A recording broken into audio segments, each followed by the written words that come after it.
সামনেই 25শে December. 25শে December উপলক্ষে আমরা সবাই কিন্তু এখন কেক খেয়ে থাকি। তো সেই কেকটাই আজকে আমি তৈরি করব। এটা হচ্ছে জেব্রা কেক। তো জেব্রা কেকটা আমি একদম ডিম ছাড়া স্পঞ্জি নরম তুলতুলে কেকটা তৈরি করব। আশা করি আপনাদের সবারই ভালো লাগবে। আর সুন্দর ডিজাইনের কেক তো আমরা সবাই পছন্দ করি। তো সেটাই। নমস্কার, রকমারি রান্নাঘরে আপনাদের সবাইকে স্বাগত। সবাই কেমন আছেন? আমরা সবাই ভালো আছি। তো 25শে ডিসেম্বরের শুভেচ্ছা জানিয়ে সবাইকে শুরু করছি সুন্দর একটা কেক রেসিপি। তো সবাই সাথে থাকুন। তার জন্য আমি প্রথমে নিয়ে নিয়েছি একটা বাটি। বাটির মধ্যে আমি এই বাটিটার মাপে সব তৈরি করব। এক বাটির থেকে একটু কম আমি নিলাম চিনির গুঁড়ো। চিনিটা গুঁড়ো করে নেবেন। তো তারপরে আমি আরেকটু কম নিলাম তেল, সাদা তেল। আর ওই একই মাপে নিলাম এখানে ঠান্ডা লিকুইড দুধটা। দিয়ে এই তিনটা জিনিসকে সুন্দর করে মেখে নেব।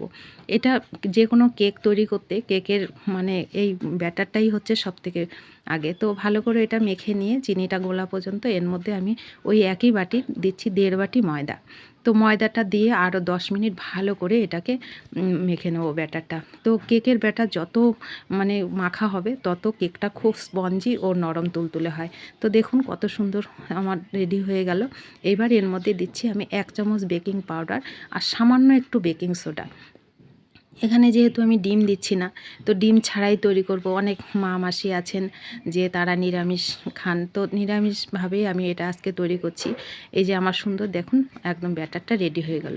এবার এটাকে আমি 2 ভাগে ভাগ করে নেব। তার জন্য আমি আরেকটা বাটি নিয়ে নিয়েছি।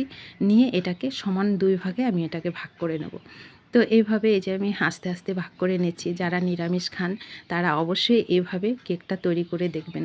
আশা করি সবারই ভালো লাগবে। তো সমান ভাগে 2 ভাগে আমি ভাগ করে নিয়েছি। নিয়ে এই যে একটা ব্যাটারে আমি দিচ্ছি একটু এলাচ গুঁড়া। এখানে এলাচ গুঁড়ো দিয়েছি, আপনারা ভ্যানিলা এসেন্সও দিতে পারেন। তো আমার কাছে ওটা ছিল না, আমি ঘরে থাকা উপকরণ দিয়ে এটা তৈরি করছি। আর এই যে এখানে দিয়ে দিচ্ছি কোকো পাউডার, আর বাকি যেই ব্যাটারটা ওর মধ্যে কোকো পাউডারটা দিচ্ছি। কোকো পাউডারটা ভালো করে মিক্সড করতে হবে, তাহলে কালারটা খুব সুন্দর হয়। তো আমার মিক্সড হয়ে গেছে। দু রকম ব্যাটার আমি রেডি করেছি। আর এই যে একটা বাটি নিয়ে নিয়েছি, এটার মধ্যে আমি তৈরি করব। ভালো করে তেলটা ব্রাশ করে নিলাম। নিয়ে একটা সাদা কাগজে দিয়ে দিয়েছি। আর বাটার পেপার থাকলে ওটাও আপনারা দিতে পারেন। এবার হচ্ছে এইভাবে আমার সেটটা করতে হবে। সেটটা অবশ্যই খেয়াল করবেন। এইভাবে সেটটা করলে একবার সাদাটা, একবার কোকো পাউডারের ব্যাটারটা। এইভাবে আস্তে আস্তে এক হাতা করে দিলে সুন্দর মানে কালারটাও সুন্দর হয় আর ডিজাইনটাও খুব সুন্দর হয়ে যায়। আমি যখন ফার্স্ট টাইম দেখেছিলাম আমি বুঝতেই পারিনি যে কীভাবে তৈরি করব। কিন্তু তৈরি করার পরে খুবই ভালো লেগেছে। তো ভাবলাম আপনাদের সঙ্গেও শেয়ার করি। 25শে ডিসেম্বরে আপনারাও যেন বাড়িতে এইভাবে তৈরি করে খেতে পারেন। তো সেটাই দেখেন সুন্দর সেট হয়ে গেছে। এইভাবে দিয়ে দিলাম আমি সবগুলো। দেখতে কত সুন্দর লাগে না? দেখলে যেন মনটা ভরে যায়। এবার একটা কাঠি নিলাম। কাঠি নিয়ে এই যে এইভাবে প্রথমে চারদিকে করে তারপরে এইভাবে করে দিলাম। দেখেন কত সুন্দর একদম ডিজাইনটা হয়ে গেছে। এবার এটাকে আমি গ্যাসে বসিয়ে দেবো। এটা আমি একদম গ্যাসে লো ফ্লেমে করতে হবে, যেহেতু ডিম নেই একটু টাইমটা বেশি লাগবে। তো এটাকে আমি এই পর্যায়ে আমি ঢাকা দিয়ে যে গ্যাসে তাওয়া বসিয়ে দিয়েছি, এর মধ্যে আর কিছুই দিলাম না আমি। তাওয়ার মধ্যেই একদম ডাইরেক্ট এটা বসিয়ে দিলাম। দিয়ে আমার 40 মিনিট টাইম লেগেছে, যেহেতু ডিম নেই। ডিম না থাকলে একটু কেকের টাইমটা বেশি লাগে।